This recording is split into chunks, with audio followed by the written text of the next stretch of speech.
Hi, good evening, everyone. We're honored to have with us this evening from Washington, D.C., John Schuler from the Nonpartisan Committee for a Responsible Federal Budget. As Assistant Director of Research, he conducts analysis on a wide range of budgetary and economic issues.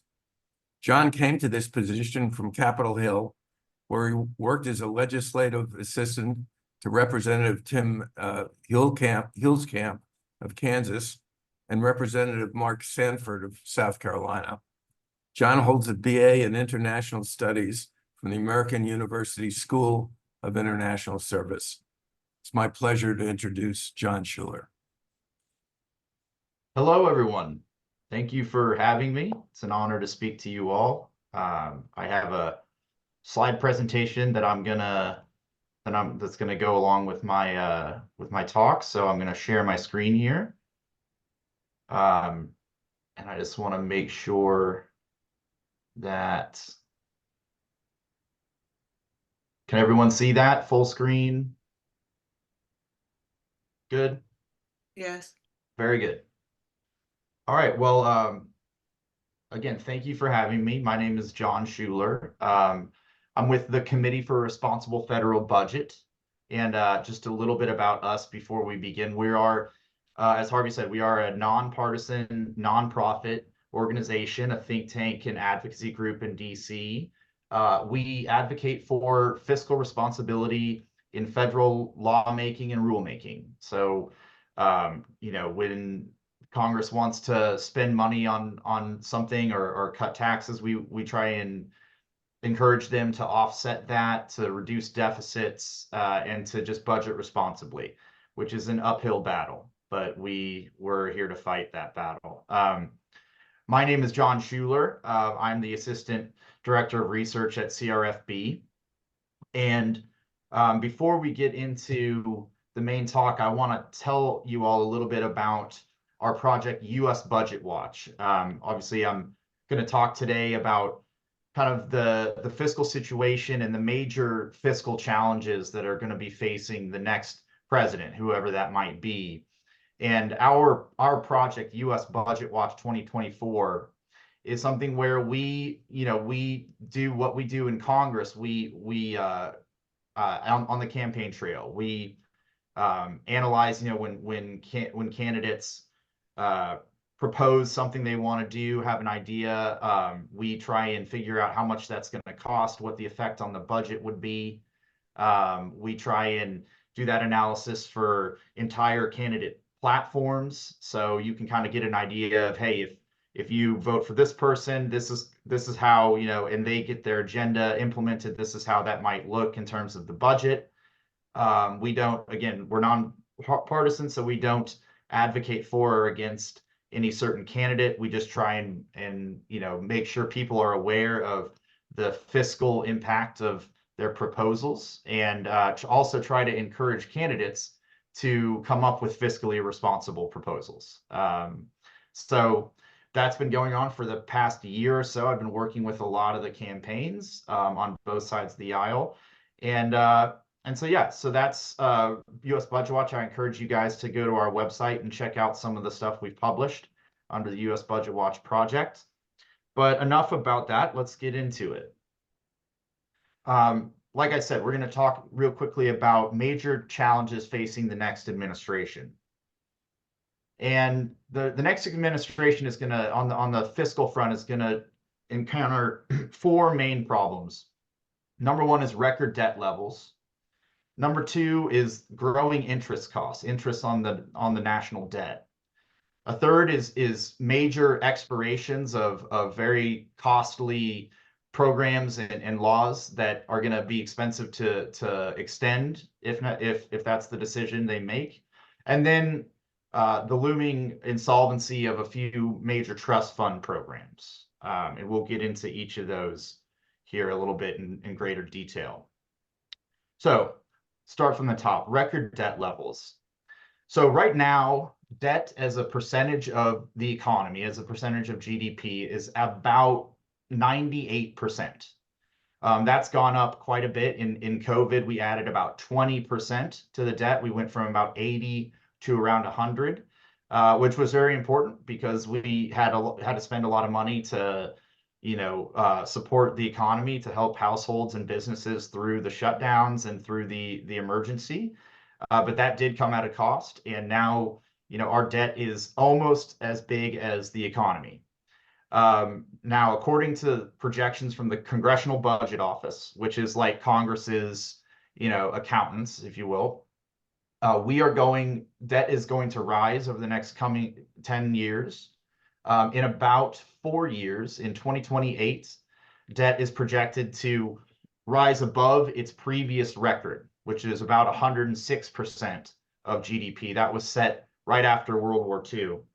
And by 2034, it's projected to be at 116% of GDP. So that would be unprecedented. And that's also, way more than double its 50-year historic average. So we're in very high debt levels as it is. And that's just looking out 10 years. If you look out even farther, you can see that over 30 years, debt is projected to climb even higher. CBO actually just came out with new long-term projections today. So I was literally updating this chart about 10 minutes before this started. But they expect in 30 years debt to be at 166% of GDP. And the thing to understand about that is that essentially assumes that Congress makes fiscally responsible decisions over that time. And also, it does not account for things like another recession or a war or something like that we can't really foresee. So that's almost like a best case scenario. If you apply kind of historical patterns to the way revenue and discretionary spending levels have gone, that could be a lot higher. Debt could be much higher than that 30 years from now. And we don't even want to venture a guess, which is why the orange line kind of goes off the chart. But it's well into the mid 200%. And that would be totally unprecedented, not just in America, but in the world. I think Japan has a debt to GDP ratio of around 200%. But they also have very slow economic growth as a consequence. But in any case, it's important to just understand that our debt trajectory is going up, and it's going off the charts over the next 10 and 30 years. Now, what's driving that growth in debt and spending is just a few programs. So Social Security, healthcare programs, and interest payments on the debt are responsible for 84% of the spending growth that we're going to see over the next 10 years. All other spending, which includes everything that Congress fights about when they do the budget, literally every other thing the federal government spends money on, apart from healthcare, Social Security, and interest, that's 16% of spending growth. And that's nominally. If you look at it as a percentage of GDP, those programs account for more than 100%. The rest of the budget is actually shrinking compared to the size of the economy. So we know that these programs are the ones that we need to focus on in terms of getting our budget under control, or at least, if we focus a lot on the other 16%, it's not going to make as big of a difference, and it's not going to make enough of a difference. So those are the main drivers of our spending. Revenue, taxes, on the other hand, are projected to kind of stay flat. You can see here over the next 10 years, revenue does pick up a little bit in 2026 when several provisions of the Tax Cuts and Jobs Act are scheduled to expire. But this isn't a surprise because the tax code is generally constructed to capture a certain percentage of the economy. So if you want, more revenue as a percentage of GDP, you sort of have to change the tax code. But the consequence of this is, if you look at projections of spending and of revenue, you can see that revenue stays pretty flat and spending is increasing. Spending is increasing while revenue is staying flat. So that gap, which we call a structural deficit between revenue and spending, is growing larger and larger. And that means deficits are growing larger and larger, and that means debt is growing larger and larger. And growing debt is a problem for a number of reasons. One reason is because it slows income growth. This chart shows that if debt were to rise at the trend it's been rising at, that could reduce income growth over the next 30 years by a third. It could have a serious impact on income growth for households. And there's other consequences too. I mean, slower economic growth, like I mentioned, increased geopolitical risk, because we do rely on foreign credit markets for some of our borrowing. And if those suddenly weren't available to us, that would be a problem. Rising interest payments, we'll go over that in here in a minute, but less fiscal space. Like I said, we added 20% of GDP to our debt to fight COVID. But now that if another COVID were to come along, would lawmakers be willing to do that? Could the economy handle another increase like that? It's less likely when debt is already very high. Loss of policy dynamism. It creates inertia in our policies and makes it harder to reform policies that need reforming. And finally, eventually, if debt gets high enough, we could have a fiscal crisis where our lenders are demanding higher and higher interest rates to buy our debt, and that creates more debt, and it's kind of a downward spiral. That's less likely here because we do print our own currency. It's happened in other countries like Argentina and places like that, but it is a possibility. It's always a possibility. So there are consequences to this high and rising debt. But to the second point, the second major challenge that the next administration is going to face is growing interest costs. And so this year, the amount we spend on interest is going to be higher than the amount we spend on defense and Medicare. We spend more this year on interest than on national defense and on Medicare. We exceeded spending on Medicaid last year.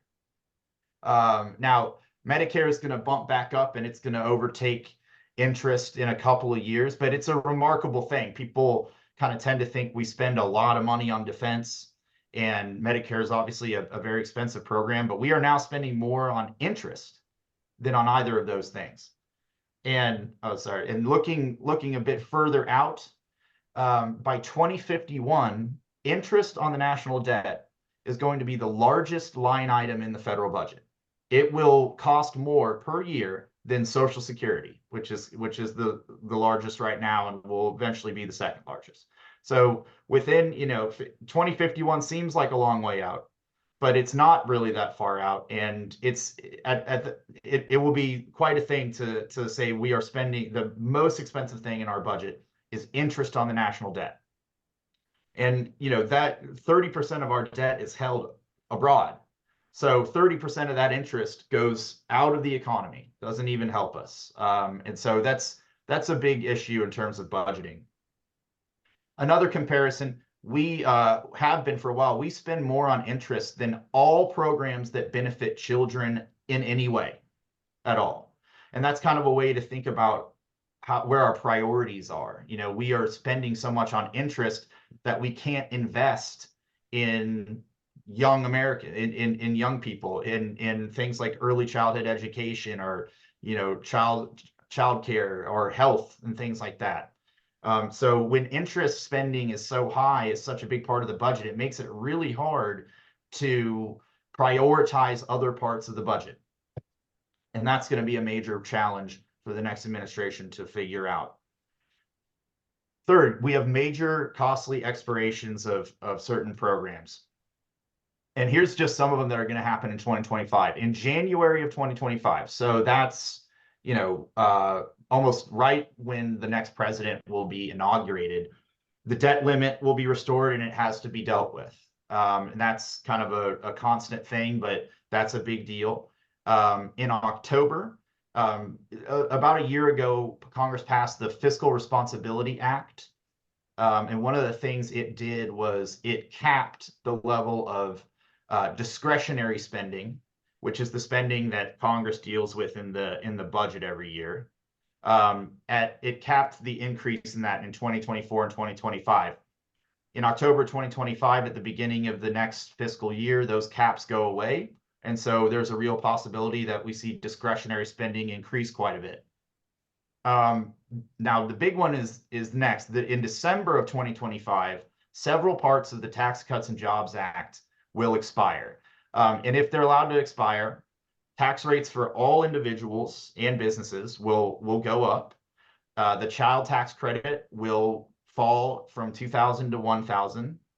The standard deduction will drop and will be cut in half. We'll see a return of alternative minimum taxes. The cap on state and local tax deductions will disappear, and a bunch of corporate international provisions, things affecting businesses, those will all expire. Which is a de facto tax increase on a huge population of America, actually everybody in America, everyone who pays taxes at least. And then at the same time, expanded Affordable Care Act healthcare subsidies will expire right at that same time. So this is all within the first few months of the next administration's tenure. Now, I mentioned the Fiscal Responsibility Act and the caps that it set. This chart sort of shows where discretionary spending was. That was the blue line. And the orange line and green line, the orange and green lines are kind of how it was brought down under the Fiscal Responsibility Act. And that was a savings of anywhere from $1 to $2 trillion, if you assume that those levels continue. But if Congress decides to bump that spending back up to where it was, those savings won't materialize. And so that's a big decision for the next administration. And I talked about how expensive some of the tax policies would be to extend. The Tax Cuts and Jobs Act, if you were to extend all the expiring parts of that, and I don't think this even includes all of the corporate stuff, but this is a lot of the individual stuff that would cost, if you didn't offset it, that would cost $3.4 trillion. And I think that's even without interest. I think it's 3.8 trillion with interest. And then, like I said, the expanded healthcare credits are another, $400 billion. So we're talking about, $3.8 trillion of policies that are expiring in the fall of next year. And so the next president will really need to know what they're going to do about this from the get-go, because these are very impactful changes if they're allowed to be made, and if they're not, they're very expensive things that we need to figure out how we're going to offset, because this is not something we didn't realize was going to happen, right? When the law was written in 2017, all these expirations were built into it. So folks have had 10 years to figure out what they're going to do when they expire, and how they're going to extend them, and how they would pay for that. So they really need to be offset if they're going to extend those. And then the fourth thing, and this is a big one, is the looming insolvency of major trust fund programs. So Social Security, Medicare, and highway programs are all funded through trust funds. And what that means is that they're funded through dedicated revenue. They don't draw revenue from the rest of the federal budget.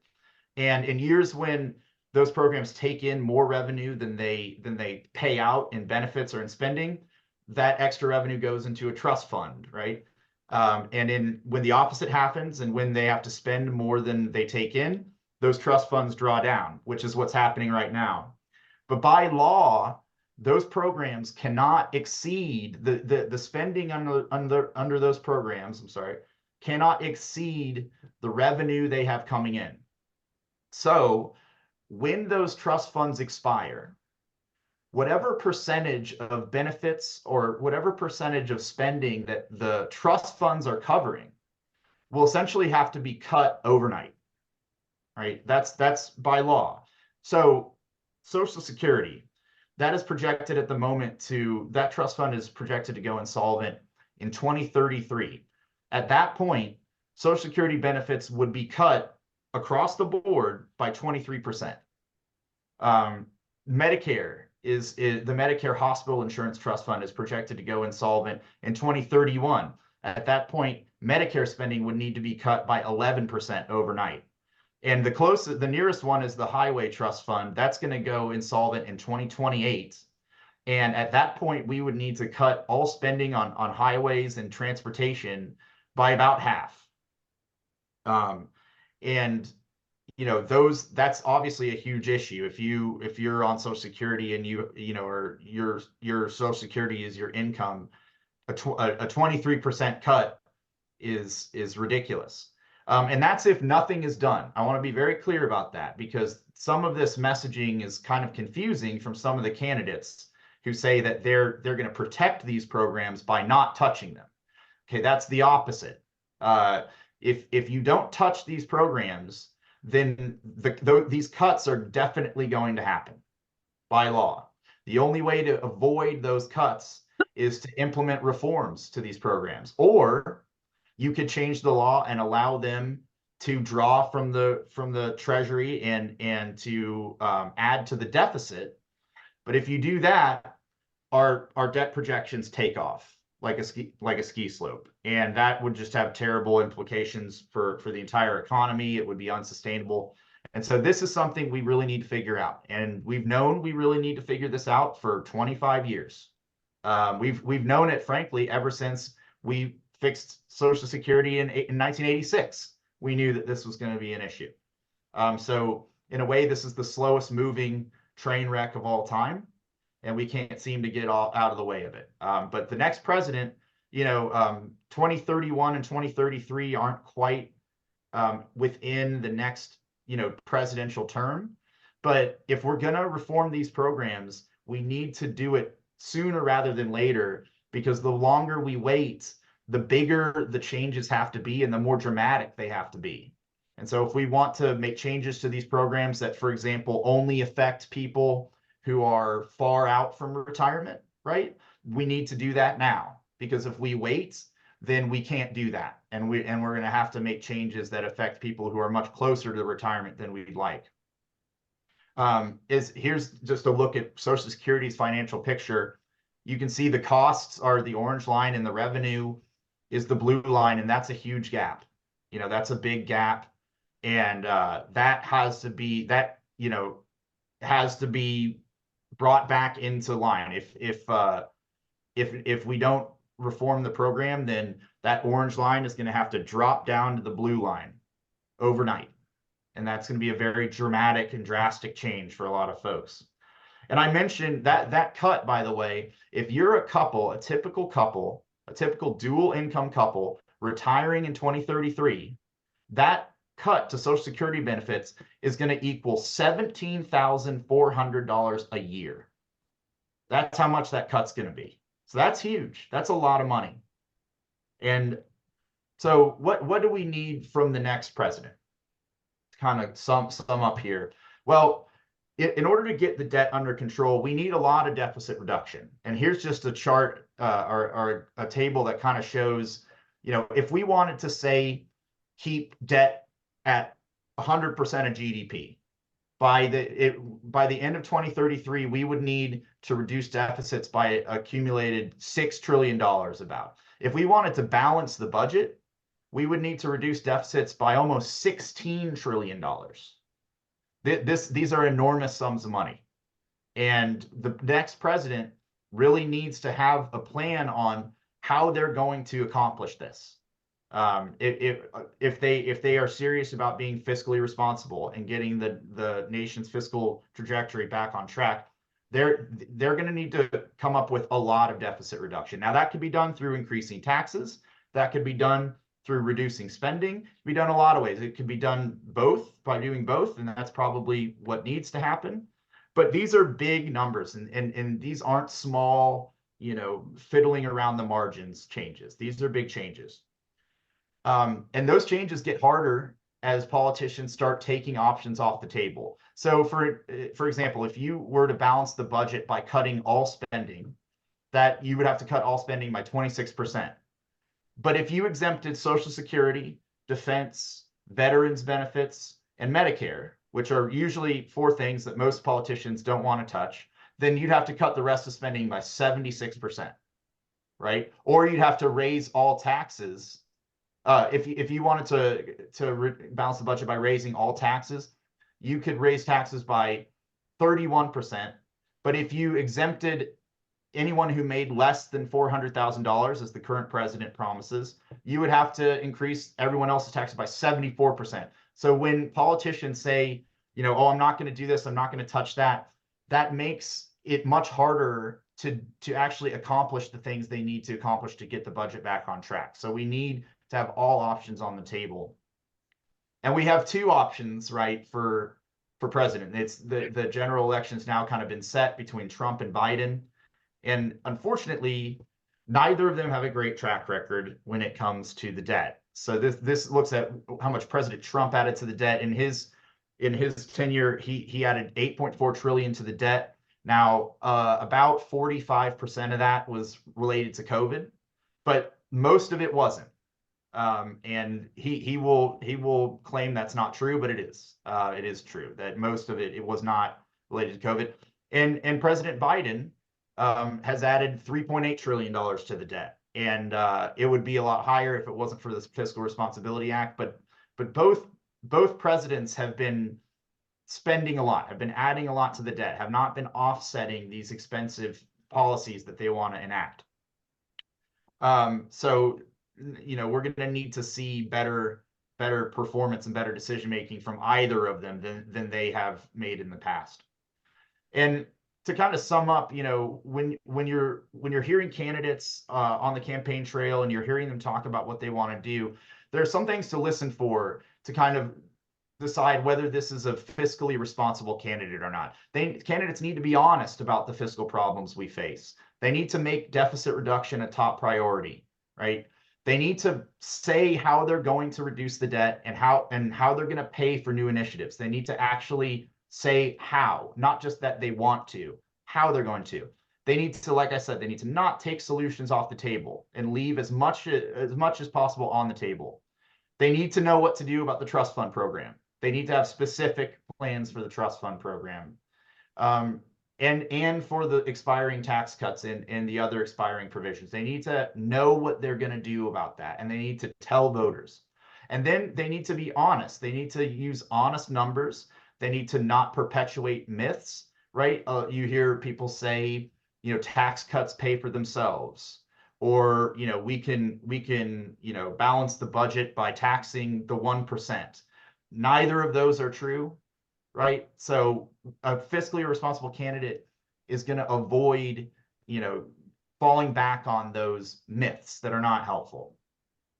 And so that's my presentation. I'll leave this up so you guys can look at our URL or look at our website. But yeah, I mean, I believe there's some time for questions. If anybody has some, I'd be more than happy to answer questions. Great, thank you, John. We do have one question in the chat from Lauren Carlton asking, have tax cuts or spending decisions created more debt? So it's about, we actually did a paper on this, and I believe it's about 2/3 from spending and about 1/3 from tax cuts. But the thing about that spending is a lot of that, like about half of that was spending in response to things like COVID or recessions and things like that. So, and some of that spending is automatic. So it's about 2/3 spending, 1/3 tax cuts, I believe. And by the way, the interesting thing is that about 80% of the legislation, tax cuts or spending increases or whatever, 80% of the legislation that has caused the increase in our debt over the last 20 years have been bipartisan, right? So it's not one party or the other. It's bipartisan legislation that's been responsible for the vast majority of our debt accumulation and deficit increase. And you want to get out of your screen, maybe your slideshow? We could see you better. Oh, yeah, of course. Great. There you are. And All when right. when was the last time we had a balanced budget? The last time we had a balanced budget was in 2001, I think. So again, this paper, actually, you know what? The paper is right here. Yeah, so to make it to actually get specific with the last question, I'm sorry, let me go back to the last question. So 30% debt is 30% of GDP higher due to major tax cuts, 33% higher due to major spending increases, and 28% higher due to recession responses. But yeah, in 2001, we had a surplus of $128 billion. And fast forward to last year, we had a deficit of 1.7 trillion. So that's a big change in 23, 24 years, 23 years. And I had a question as well. Some of the original slides when you're talking about the public debt, does that include all the levels of debt, like municipal debt, state debt, personal Nope. debt? So none of that is included in those numbers, which is No, that's just federal debt held by the public. And there's other debt that the government owes itself, but it's sort of an accounting thing. Debt held by the public is debt that's on the market, and so it's what economists pay attention to in terms of our federal debt level. And yeah, so that does not include municipal debt, state debt, and anything but federal. And those are at all-time highs as well, correct? The personal. I don't know. I wouldn't be able to say if every state is at an all-time high with that. I'm sure a lot are. And I wouldn't be surprised if they all are. But I can't say for sure about whether the states are at all-time highs. I was talking more about personal debt, I guess, but Oh, yeah. That's definitely nominally, because there's not really a percentage to weigh that against. But yeah, I mean, personal debt is definitely at an all-time high. right. So I was having this conversation recently with a friend of mine, and I was talking about the federal deficit and the federal debt levels, and she said to me, I've been hearing that for decades, and it's never a problem. Why are we really, kind of like Chicken Little, like, why are we really talking about this? It's not going to really impact us. We're just always going to have a big deficit. And it's just going to be the way it is, and it's going to keep on growing. So it's like kind of Yeah. in the sand is not going to impact her or any of us. So why are we talking about it? Well, I like I said, it does impact us. It slows economic growth. When the government, essentially when the government is borrowing so much, it draws investment capital away from the private sector and toward the government. And the private sector is generally more efficient at using capital to grow the economy. So the more, and there's a limited amount of investment capital available in the economy. So as the government needs to borrow more, it means that there's less investment capital available for the private sector, and that slows economic growth, which slows wage growth and on all that stuff. So it's not a sudden effect. It's more of an insidious kind of frog in a boiling pot thing. Here's an analogy that I like to use. Say you're driving on the highway and you're going 60 miles per hour, right? Now, if I say, okay, if you speed up to 65 miles per hour, are you going to crash? Oh, maybe not. I don't know. If you go to 70 miles per hour, are you going to crash? I don't know. Maybe not. There's no speed at which you can say, well, if I stay below this speed, I'll be fine. I definitely won't crash. And if I go above it, I definitely will. There's no dividing line like that. But what is true is that if you just keep going faster and faster and faster and faster and faster, you're going to crash for sure. Eventually, you'll lose control of the car, or the road you're on won't be built to handle that speed, or the traffic around you isn't going the same speed as you, which is the most dangerous, thing on a road. But there's no speed, like there's no level of debt that we can point to and say, well, as long as we stay underneath this level, we'll be fine. If we go above it, we're in trouble. There's no, that would be nice, but there's no level like that. But it is true. The trend is what's important. If we just keep going up and up and up and up, and we're not showing any willingness or ability to control that, then the people who buy our creditors are going to demand higher yields for buying our debt, and we could end up in a debt crisis, like I mentioned. So yeah, I mean, people have been worried about this since, the 2010s during the Simpson-Bowles Commission. And, debt is twice as high as it was then now.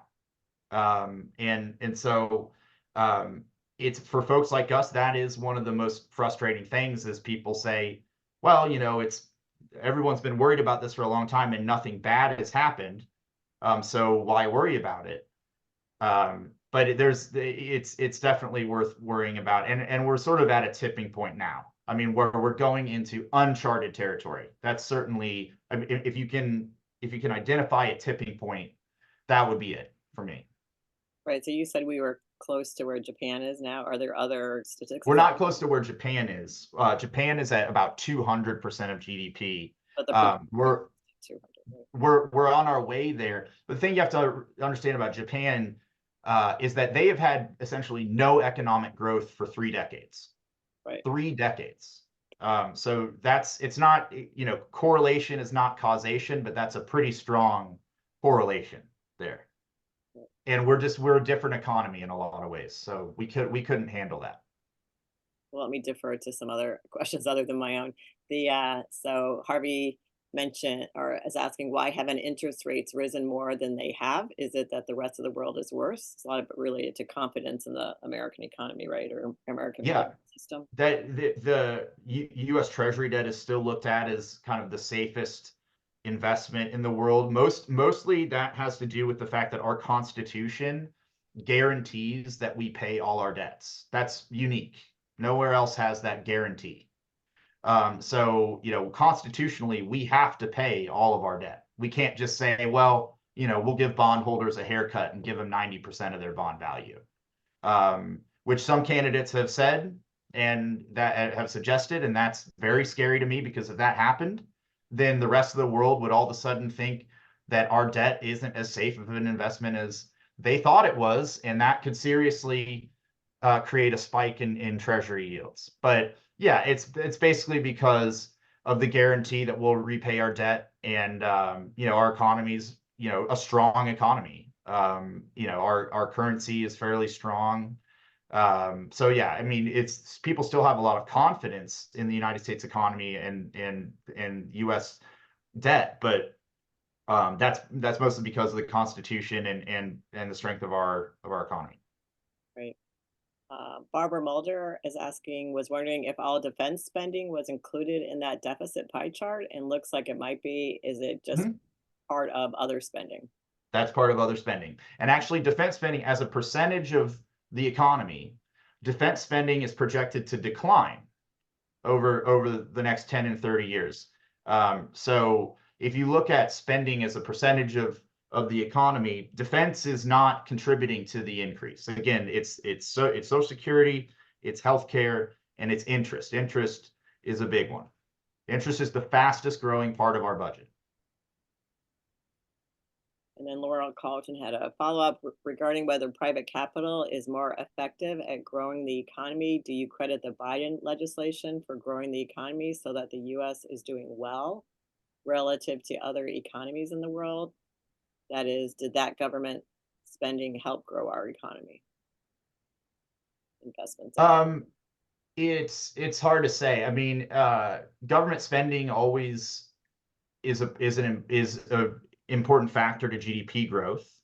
It's just that it's what I was getting at is more that when investment capital goes to the government, it doesn't tend to result in as much economic growth as it would if that capital went to the private sector. And that's something called crowd out. That's an economic concept called crowd out.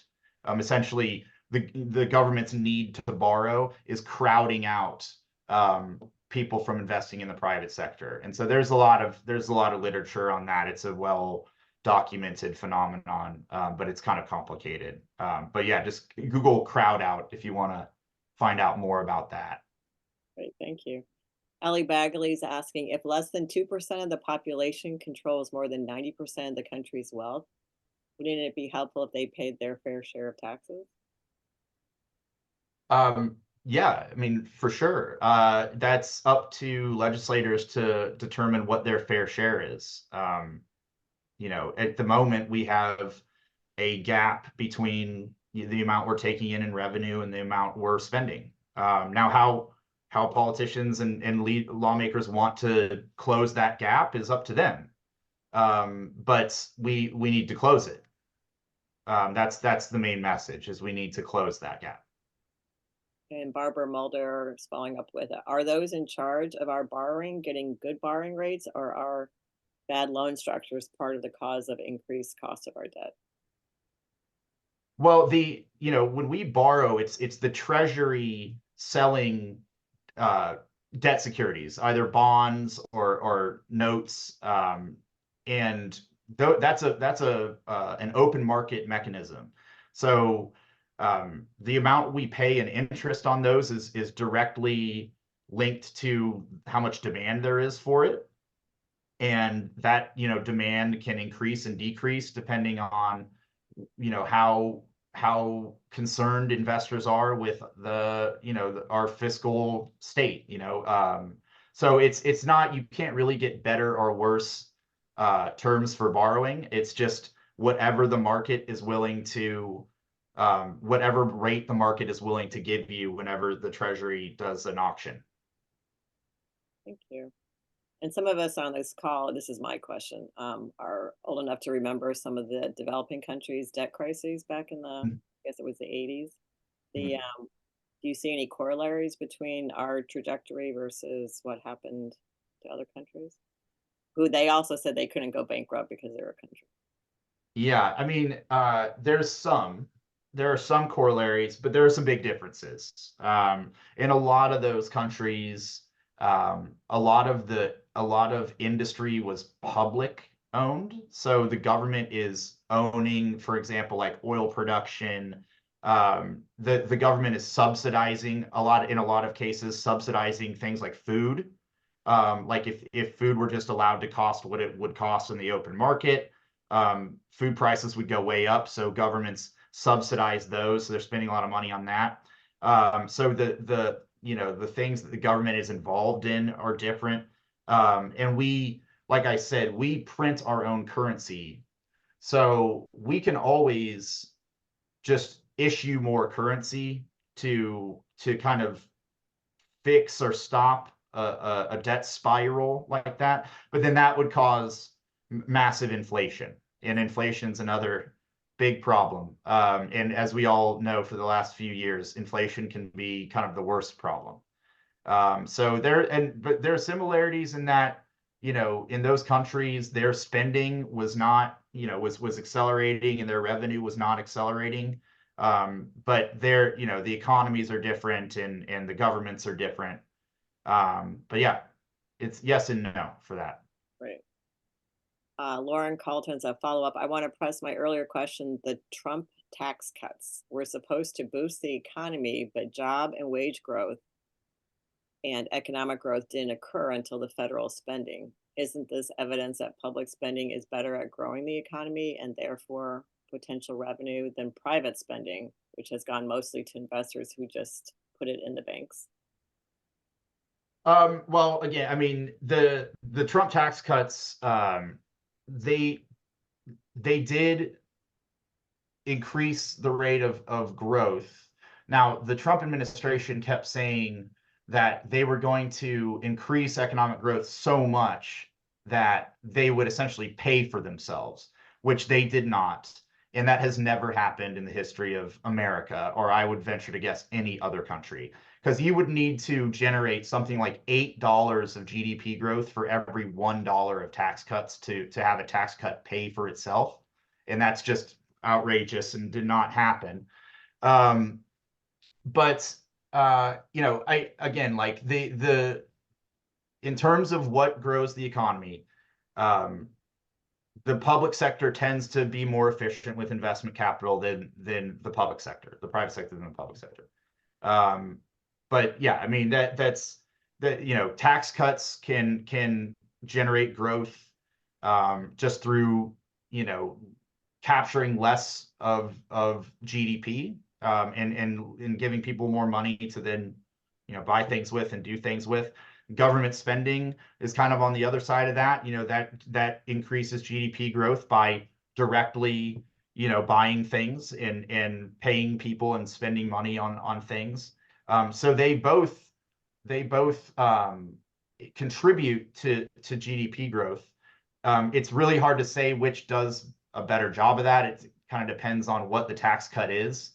There are some tax cuts that are really effective at generating economic growth, and there are some that don't really generate much growth at all. Same with spending, by the way. You know, same with government spending. There's some forms of government spending that are really great for long-term economic growth, like investing in infrastructure or like early childhood education, things like that. And then there's, you know, like in the pandemic, we gave people checks. That kind of spending is not as effective at growing the economy because it's kind of, it doesn't last very long. In a situation like the pandemic, it certainly helped keep us afloat. But that's just an example of a less effective form of government spending in terms of its effect on GDP growth. Your role in the agency and all, how's your view of how you get politicians or folks to really listen to what you're saying and make a change so we don't end up at the end of those charts that you showed us? Voters. I worked in Congress for 5.5 years. I've seen how these people make decisions. There's no better motivating factor for a member of Congress than the desire to get reelected. And that depends on getting 50% plus one of the votes that they need in their constituency. And so if they think that their constituents don't care about the deficit and the debt, they don't really care about these issues, then they won't care about them either. If, on the other hand, their constituents come to them and say, you know, this is very important. I need to know if I'm going to vote for you, if we're going to vote for you, we need to know what you're going to do on, you know, about the debt, what you're going to do about the trust funds, about the tax cuts and the expiring programs. You know, this stuff is important to us. That ultimately is what these people pay attention to. I mean, it just comes down to that. And so how you know, we try to be a resource to voters and try to get out there and spread the word about this stuff as best we can. I mean, we're kind of a small organization. We're about 35 people. But yeah, I mean, everything, the motivation for lawmakers just comes down to getting reelected and what their voters care about. And then with the entitlement programs, it's very difficult. Nobody wants to give up their own entitlement program, right? No, yeah, and I mean, yeah, and it's just again, like both major candidates are out there saying that they're going to protect those programs by not touching them, and I just can't emphasize enough that is the opposite of what would happen. They would ensure that those programs undergo massive cuts if you don't touch them. So, you know, over years and years and years, if these people say something over and over and over again, they think they can make people believe it.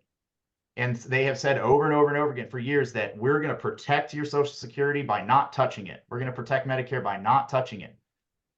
And we're just trying to counter that narrative and say, actually, in reality, that's not the way to protect Social Security. That's not the way to protect Medicare. That's the opposite. Right. Do you see a precipitating factor that will wake everybody up? Yeah, I mean, look, in 1986, we were months away from Social Security going insolvent, and it forced Congress to come together and do something about it. It was kind of a temporary patch. But a lot of times it's, you come down to the 0 hour and it becomes, people start paying attention when the media starts reporting that, hey, this might happen in a few months or whatever. People start saying, well, what do you mean?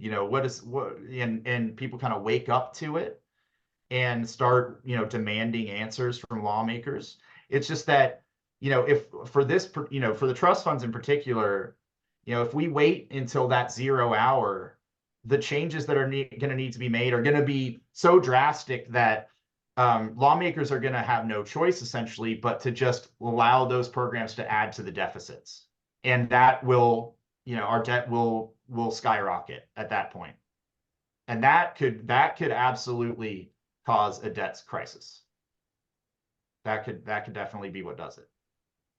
And probably the last question here, given the time, in your experience, what is the most persuasive way to let your legislators know your views? Petition, Call them. letter, phone call? Okay, so I'll give you an insider's view here. If you send a letter to Congress, that letter has to go to a sorting facility in Columbus, Ohio, that, filters it and makes sure there's no anthrax in it. That was kind of a problem for a while, but things like that. It will eventually make its way to your congressman or senator's office in about 3 weeks, probably. If you fax a letter to your member of Congress, I would say, a third or maybe half of congressional offices even have a fax machine plugged in. And I've been in one where the fax machine literally just kept printing all day and all night. And it was just a stack of letters that no one ever paid any attention to. But I can tell you that in every congressional office, they record every phone call they get every day. It goes into a software program. They'll record who you are, your name. They'll record what you're calling about. And let me tell you, most members see a report of that at the end of the day or at the end of the week. They'll go over a report of it and say, hey, 25 people called us about this topic. They'll see that. And on a day when, the phones are ringing off the hook, I promise you, members come into the staff area and say, what is going on? It's literally, it cannot be ignored. It's literally a noise. Right. So make noise, make their phone ring. That would be the way. And call your congressperson, even if you hate their guts, right? Even if even if you're a Democrat and they're a Republican, you don't think they'll care about you, call your member of Congress, because if you call another member of Congress where you're not in their district, they won't record your call, because it's not, again, all they care about is getting reelected. So they only care about what people who have a say in that are calling them about. So yeah, that's the best way to do it. So calling is better than email, it sounds like. I think so. I mean, the emails are going to go into the same system as the call logs are. And I just think the phone makes more noise. And, you can call multiple times. I'm not saying email's the wrong way. You can certainly send emails, but that's also the easier way. So there's probably a larger volume going on there, and you might get drowned out a little bit, because there are organizations that send automated emails. If you're looking through these emails, maybe half of them or a third of them will be real people, and then the rest of them are automated, AI driven, whatever. I haven't worked in Congress during the whole AI thing, so I can only imagine the kind of flood of communications that came in. But after 5.5 years of working there, I would just say call. And you would recommend the offices in DC versus the local offices in the state? Yeah. Now, if you have a problem that is like a constituent services thing, like say you're a veteran and you're having trouble getting your VA benefits, or you're having trouble getting an appointment at a VA hospital, something like that, then you call the congressman's state office, and those folks are basically constituent caseworkers, and they will help you figure out something like that. But if it's just a policy thing, if you're just wanting to weigh in on a policy decision, something like that, call the DC office. Great, that's very helpful. Harvey, They you have lots of interns that can't wait to talk to you. They can't wait. I thought this was a great hour. Thank you, John, so much. I learned a lot personally, and I think a lot of other folks did lots of engagement. I'll let Harvey sign us off because he's the one who put it all together. Thank you, Harvey. This was a great, great idea. Am I unmuted? I don't know. We can hear you. So thank you, John, on behalf of the League of Women Voters, the Montclair area. Thank you all. Great. This has You- been you- it's been an honor to speak with you all, and it's so great to know that, like I said, we're just out here trying to spread the word about this stuff, and we hope you all vote, and we hope you all vote for fiscally responsible candidates, and we hope you all call the heck out of them and ask them what their plan is on this stuff. And it's the only way this happens. It's the only way we turn the ship around. I Well, mean, you managed to scare the hell out of us. So That's Go ahead. it's what I'm paid to do. That's why I'm here. so John, I was just thinking, can we do like a scorecard for fiscally conservative? You know how like the NRA Yeah, did? there are some organizations that do that. We don't do that. There was a real era where there was a big scorecard era where scorecards were a big thing and lawmakers were paying attention to them. I worked for an organization that did one. You can game your scorecard pretty well. You can be more responsible in election years and things like that. We don't do that, but I'm sure there are organizations that do that. Well, thank you again. It was great. Thank you all. Thank you. Have a great evening.